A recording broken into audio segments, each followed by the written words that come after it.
সামনে স্যার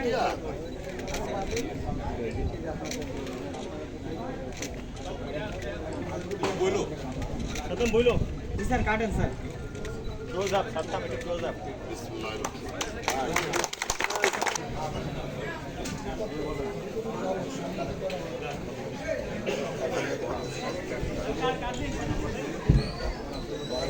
শত বছরের পুরনো এই পাটগাতি বাজারের পাটগাতি হাটটি বিভিন্ন দিক দিয়ে ঐতিহ্য বহন করে। স্টিমার এসে পাটগাতিতে স্টেশন করত, সেই স্টেশন থেকে ঢাকা এবং খুলনায় জাতির জনক গমন বহির্গমন করেছেন। এখানে উপস্থিত আছেন, এই হাটগুলো উদ্বোধন করতেছেন সাংবাদিক ভাইরা আছেন।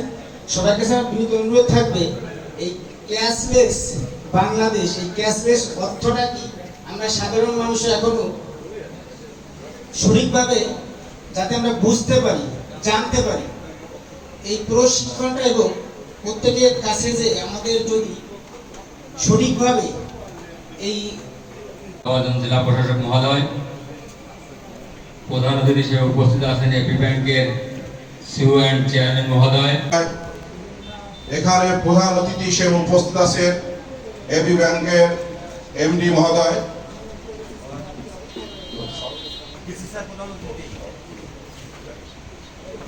রক্ষা প্রণয়ন করেছিলেন, সেইভাবে ভোট চেয়েছিলেন এবং নিরঙ্কুশ সংখ্যাগরিষ্ঠতা অর্জনের মাধ্যমে 2009 সালে সরকার গঠন করেছিলেন। এই সরকার গঠন করার সময়, নির্বাচনের সময় অনেক শিক্ষিত লোকও বলেছিল যে ডিজিটাল বাংলাদেশ কিভাবে গঠিত হবে এই বাংলাদেশে। আমরা তার সুফল এই দীর্ঘ 15 বছরে আমরা পেয়েছি। এখন বুঝতে পারি সাধারণ কৃষক, শ্রমিক, জনতা সবাই ডিজিটাল বাংলাদেশের ভালোভাবে বুঝতেছে। এই মুহূর্তে আমরা দেখতে পাচ্ছি আমাদের মাননীয় প্রধান সরকারের বারবার শপথ প্রধানমন্ত্রী, বাংলাদেশ আওয়ামী লীগের সভাপতি শেখ হাসিনা স্মার্ট বাংলাদেশ হিসেবে 2041 সালের মধ্যে স্মার্ট বাংলাদেশ এবং উন্নয়নশীল বাংলাদেশে পরিণত করা। যদি আপনারা প্রচার প্রসিদ্ধ না করেন, বেশ ব্যাপক আকারে না করেন, তাহলে শিক্ষিত যুবক কিংবা শিক্ষিত লোকও কিন্তু স্মার্টের কথা ভালোভাবে বুঝবে না। এই ক্যাশলেস যে লেনদেন, এই লেনদেন কিভাবে করতে হয় অনেক ভালো শিক্ষিত লোক ভালো জানে না। এখন আমাদের মাননীয় প্রধানমন্ত্রী, রাজনৈতিক উপদেষ্টা সচিবদের নয় বলেছিল ডিজিটাল বাংলাদেশ, তখন আমরা বুঝতে পারি কৃষকের সাথে জড়িত যে কথা আমাদের আওয়ামী লীগের পৌর আওয়ামী লীগের সভাপতি বলে গেছে, যুব আওয়ামী লীগের সভাপতি বলে গেছে। আমারও একটা কয়েক হাজার গণ্য এই জায়গা উঠবে বিভিন্ন ইউনিয়ন থেকে, বিভিন্ন আমাদের নদীর উপর থেকে, বেশিরভাগ আমাদের নদীর উপর থেকে চিতলমারি। ধন্যবাদ এবি ব্যাংককে, ধন্যবাদ ডিসি সাহেবকে, তারা আমাদের এই ঐতিহ্যবাহী পাটগাতি হাটকে তারা বেছে নিয়েছে। অনেক হাট ছিল, এই পাটগাতি হাটটা নিরাপদ জায়গা। আশা করি কোনো গ্যাঞ্জাম, ফেঁচাল, গন্ডগোল কিছুই হবে না। সুন্দরভাবে আপনার এই ব্যাংকে লেনদেন হবে, ব্যাংকের মাধ্যমে কেনা বেচা হবে। বাংলাদেশ ডিসি সাহেব আমাদের গোপালগঞ্জ জেলার এই হাটের ব্যাপারে উনি প্রথম একটা মন্ত্রণালয়ের নির্দেশে মিটিং করেন। সেই মিটিং এর পরিপ্রেক্ষিতে ডিসি সাহেব এই এবি ব্যাংক টুঙ্গিপাড়া শাখা, কোটালীপাড়া এবং কাশিয়ানি তিনটে জায়গা ক্যাশলেস যে হাটগুলোতে তৈরি বেচা কেনা হবে, এই তিনটে জায়গা ডিসি সাহেব স্মার্ট কৃষি, যেটা আমরা সারা বাংলাদেশে দিয়ে বেড়াচ্ছি। প্রায় 23,000 কৃষককে আমরা দিয়েছি। আমরা টুঙ্গিপাড়া দিয়ে শুরু করেছিলাম। এর কারণ আজকে আমরা যেখানে উপস্থিত হয়েছি, টুঙ্গিপাড়া থেকে বাংলাদেশের ইতিহাস শুরু হয়। এর কারণ এখানে বঙ্গবন্ধু শুয়ে আছে এবং এখান থেকে আমরা 23,000 কৃষক, 23,000 স্মার্ট কার্ড, 11,000 জমি আমরা চাষের আওতায় নিয়ে এসেছি এবং 21,000 মেট্রিক টন খাদ্যশস্য আমরা উৎপাদন করেছি। গত 4 মাসে প্রথম সিজন, এবং আমাদের এই অগ্রযাত্রা অব্যাহত আছে। কারণ এখন আমাদের সময় অনেক জায়গায় অন্যান্য ফসলের জন্য কিন্তু আমরা কয়েকদিন আগে আরো অনেকগুলো জেলা থেকে স্মার্ট কৃষি ঋণ দিয়ে আমরা আজকে গোপালগঞ্জে এসেছি। তো আজকে এখানে আসার জন্য আমাদের খুব উৎকণ্ঠা এবং আবেগ ছিল, যেটা আমি জেলা প্রশাসক মহোদয়কে ঢাকা থেকে টেলিফোন করেছিলাম। উনি যখন আমাদেরকে একটা সুযোগ দিলেন বা আমাদেরকে আমন্ত্রণ জানালেন, এর বিশেষ কারণ হলো, আমি আগে বলেছি যে এখানে বঙ্গবন্ধু শুয়ে আছে, এটা একবার। তিনি হচ্ছেন আমাদের প্রাণপ্রিয় বাংলাদেশের মাননীয় প্রধানমন্ত্রী শেখ হাসিনা, যার অক্লান্ত পরিশ্রম এবং শ্রমে আজকে বাংলাদেশের একটা আধুনিক বাংলাদেশের রূপ দিয়েছে। আমাদের আরো একটা বিশেষ উদ্দেশ্য ছিল, ওনার মাননীয় তথ্য ও প্রযুক্তি উপদেষ্টা জনাব সজীব আহমেদ ওয়াজেদ, যার নির্দেশনায় কিন্তু এই ক্যাশলেস বাংলাদেশে এবং ডিজিটাল বাংলাদেশে শুরু হয়েছে। তাদের এই ইচ্ছা, অনুপ্রেরণা এবং প্রযুক্তির প্রতি সম্মান দেখিয়ে আমরা কিন্তু এই বছরের শুরুর দিকে বাংলাদেশের প্রত্যন্ত অঞ্চলে টুকিপাড়া থেকে বিভিন্ন জায়গায় আমরা আমাদের পথ স্মার্ট হাট উদ্বোধন করছি। সেটা সেই ঐতিহাসিক পাটগাড়ি এবং স্মৃতিবিজের স্থানে আমি প্রথমে গভীর শ্রদ্ধার সাথে স্মরণ করছি সর্বকালের সর্বশ্রেষ্ঠ বাঙালি জাতির পিতা বঙ্গবন্ধু শেখ মুজিবুর রহমানকে। স্মরণ করছি আমাদের 1971 সালে মহান মুক্তিযুদ্ধের 23 শহীদ লক্ষ্য বিচলিত নবকে, 1975 15 আগস্টে ঘাতকের বুলেটে শাহাদাত বরণকারী বঙ্গমাতা বেগম ফজিলাতুন্নেসা মুজিব সকল শহীদ জাতির জায়গা থেকে। আসলে আপনারা জানেন যে আমাদের সামনে দেখছেন এই বিভাগে রিপোর্টে আছে প্রযুক্তির সাথে উন্নয়নের পথে নতুন সমন্বয় বাংলাদেশ। আমাদের মাননীয় প্রধানমন্ত্রী তথ্য যোগাযোগ প্রযুক্তি বিষয়ক উপদেষ্টা জনাব সজীব ওয়াজেদ জয়, যিনি ডিজিটাল বাংলাদেশের আসলে নেপথ্য থেকে তার রূপকার যাকে বলা যায়, এবং বর্তমানে স্মার্ট বাংলাদেশের উনি অন্যতম রূপকার।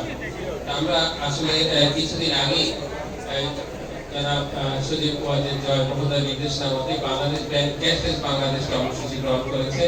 এটা 2023 সালে 18 জানুয়ারি। তখনই আমরা আসলে ঘোষণা দিয়েছিলাম, সিদ্ধান্ত নিয়েছিলাম আমি যে আমাদের গোপালগঞ্জের সঙ্গে সজীব আহমেদ ওয়াজেদ স্যার নিয়ে হচ্ছে সব মাধ্যম হচ্ছে সবচেয়ে নিরাপদ, নির্ঝঞ্ঝাটময় এবং এই যে একটা সেই ট্রানজাকশন আমরা যেতে চাচ্ছি। আমি বেশি সময় নিব না, আমি শুধু একটু বলি যে আমরা দেখি আমাদের পশু হাটগুলিতে সাধারণত কোরবানির সময় জাল টাকা ছড়াছড়ি হয়। এছাড়া অনেকে টাকা চিন্তা হয়ে যে অনেক টাকা ক্যারি করে, সেই ঝামেলা থেকে মুক্তি দিবে, কাউকে নগদ টাকা বহন করতে হবে না, আর এই যে জাল টাকা তো থাকবে না। যেহেতু আমরা কোনো ক্যাশলেস সেই নগদ লেনদেন নেই, আপনার কিউআর কোডের মাধ্যমে আপনি যিনি বিক্রেতা তার অ্যাকাউন্টে টাকাটা চলে যাবে। আর ক্রেতা তার মোবাইল ফাইন্যান্সিয়াল যে সার্ভিসের যে এগুলি আছে নগদ বিকাশ সরকার থেকেই সে লেনদেন করবে। সেখানে যার সাথে স্মার্টফোন থাকলেই হবে। এবং আমি মনে করি বাংলাদেশি বর্তমানে মাননীয় প্রধানমন্ত্রী যে ডিজিটাল বাংলাদেশ সার্থক করেছেন, সেখানে সবারই একটা করে স্মার্টফোন আছে এবং সেখানে একটা মোবাইল অ্যাপ থাকলেই সেখান থেকে সব পাবে। আর আমরা বর্তমানে আমাদের উত্তর হচ্ছে আমরা যেটা করছি সেটা হচ্ছে টাকার এটা একটা অন্যান্য এটার ইকোনমিক একটা ফিনান্সিয়াল ইন্ডিকেশন আছে। সেটা হচ্ছে আমরা গবেষণা দেখা গেছে টাকা, এই যে আমরা যে টাকা নোট বা আমরা যদি মুদ্রাতে এখন তেমন নাই, টাকা নোট বানাতে বছরে 500 কোটি টাকা যায় এবং এই মুদ্রা ব্যবসায় প্রায় 9,500 কোটি টাকা যায়, 10,000 কোটি টাকা যায় বছরে এই টাকা নগদ টাকা ব্যবস্থাপনা ছাড়া ছাপানো সম্ভব। এটা যদি আমরা ক্যাশলেস করতে পারি 10,000 টাকা সেভ হয়, আমরা 10,000 টাকা দিয়ে 10,000 কোটি টাকা আসে, 10,000 কোটি টাকা এই আমরা যে মেগা প্রজেক্টগুলি হচ্ছে 3 বছর সেগুলো আমরা একটা পদ্মা সেতুর মতো বৃহৎ আমরা ইনফ্রাস্ট্রাকচার তৈরি করতে পারি। তাহলে আগামীকাল আমাদের বাকি 4টা উপজেলা আমরা করব, একটা করে হাট নিচ্ছি। আগামী সামনে ঈদগুলিতে আমরা সকল উপজেলা সকল হাটে ছড়িয়ে দিব। এছাড়া আমাদের চিন্তা ভাবনা আছে আমাদের যত উপজেলার সকল দোকানগুলিতে মার্চেন্ট থেকে ব্যবসা প্রতিষ্ঠান আমরা কিউআর কোড চালু করে দিব বিভিন্ন হাটে। আর আমি আন্তরিক ধন্যবাদ জানাচ্ছি এবি ব্যাংককে, বিশেষ করে এবি ব্যাংকে এমডি মহোদয় নিজে এসেছেন। এটা তার সেতু যখন হয়েছিল একটা সময়ে সেই 90 বা 90 আগে সেটা নিয়ে অনেক মাতামাতি। এখন সেগুলি তো নোট শিখিয়েছ, আমরা একযোগে এরকম 3টা মেঘনা কথা এসে তো গোমতী সেতুগুলি সংস্কার হয়েছে, নতুন দল করেছে আরেকটা। আমরা বলছি এই যে ব্যাপক অর্থ দরকার, সরকারের রাজস্ব আহরণ হচ্ছে 4 লক্ষ কোটি টাকা টার্গেট দিয়েছে, তাও ঠিক মতো হচ্ছে না। 2 লক্ষ 3 লক্ষ কোটি টাকা ঘাটতি থাকে, সেগুলি সরকার দেশে বিদেশ থেকে আনতে হয় এবং সেগুলি ঋণ পরিশোধ করতে হয় এবং বিভিন্ন সাহায্য সংস্থা যারা দ্বিপাক্ষিকভাবে তাদের অনেক সম্ভব। আগামী জুলাই থেকে আমরা বিশেষ উদ্যোগ গ্রহণ করেছি, আমরা ব্যবসা প্রতিষ্ঠানগুলি ইলেকট্রনিক ফিসক্যাল ডিভাইস বসিয়ে দিব, যাতে ঠিকমতো তাৎক্ষণিকভাবে রিয়েল টাইম আমাদের ভ্যাট আইটি কালেকশনগুলি হয়। যে ফিগুলি আছে আমরা হাটে হাটে গিয়ে, আমরা ডোর টু ডোর গিয়ে, কারণ ফি পরিশোধের জন্য এই ফি সেই ফি হোল্ডিং ট্যাক্স এটা সেটা এখন আমাদের ভূমি ব্যবস্থার উপরে পৌরসভার সম্মানিত মেয়র মহোদয়, যার সার্বিক তত্ত্বাবধানে আমরা এই হাটটি আয়োজন করতে পেরেছি। কৃতজ্ঞতা জ্ঞাপন করেছে আমাদের উপজেলা আওয়ামী লীগের সম্মানিত সাধারণ সম্পাদক, আমাদের পৌর আওয়ামী লীগের সম্মানিত সভাপতি, সাধারণ সম্পাদক, আমাদের পাটগাছি ইউনিয়ন পরিষদের সম্মানিত চেয়ারম্যান মহোদয় সহ অন্যান্য রাজনৈতিক নেতৃবৃন্দ, এবং সবশেষে আমাদের উপজেলা প্রাণী সম্পদ কর্মকর্তা, যিনি আমাদের তালিকা দিয়ে আমাদেরকে সহযোগিতা করেছেন, এবং আমাদের প্রিন্ট ইলেকট্রনিক মিডিয়ার সাংবাদিক বন্ধুদের প্রতি, যাদের প্রচারণার মাধ্যমে আমাদের আজকের যে সফল আয়োজন বাস্তবায়ন সারা দেশব্যাপী মানুষ দেখতে হবে যে টুঙ্গিপাড়া থেকে আমাদের এই আজকের যে উদ্যোগ ক্যাশলেস প্রশোধন, সেটি সফল বাস্তবায়নের দিকে আমরা এগিয়ে যাবো। স্যার, আমি আবারও আমাদের সকলের প্রতি ধন্যবাদ এবং কৃতজ্ঞতা জ্ঞাপন করে আমার বক্তব্য শেষ করছি। জয় বাংলা, জয় বঙ্গবন্ধু। আমাদের সকলকে আহ্বান করছি আমাদের এই ক্যাশলেস ট্রানজাকশন সরাসরি প্রত্যক্ষ করার জন্য।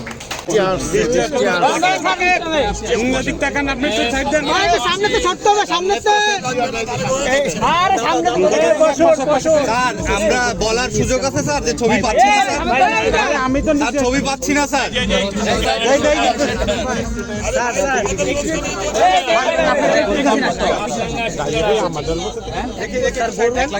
ব্যাকগ্রাউন্ড আসতেছে না, এখন আসতেছে সরে দাঁড়াতে হবে না।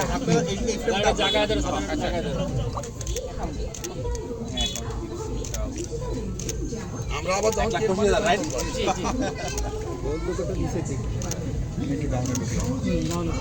একটু স্যার ধরে রাখবো, ফোনটা একটু সরানো যায় কিনা।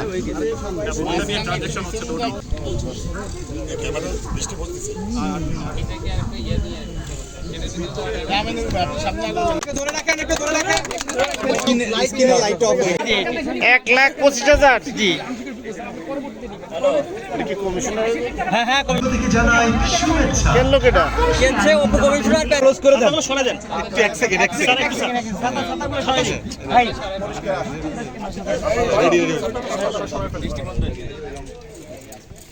এই লোগোটা নিতে পারবেন স্যার, একটু ধরে রাখবো স্যার। ভাই এই ক্যামেরাটা কার? না না,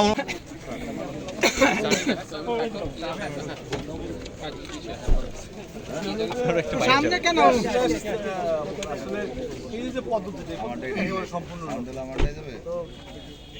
কেন যারা ক্রেতা বিক্রেতা আছে তারা ধন্যবাদ।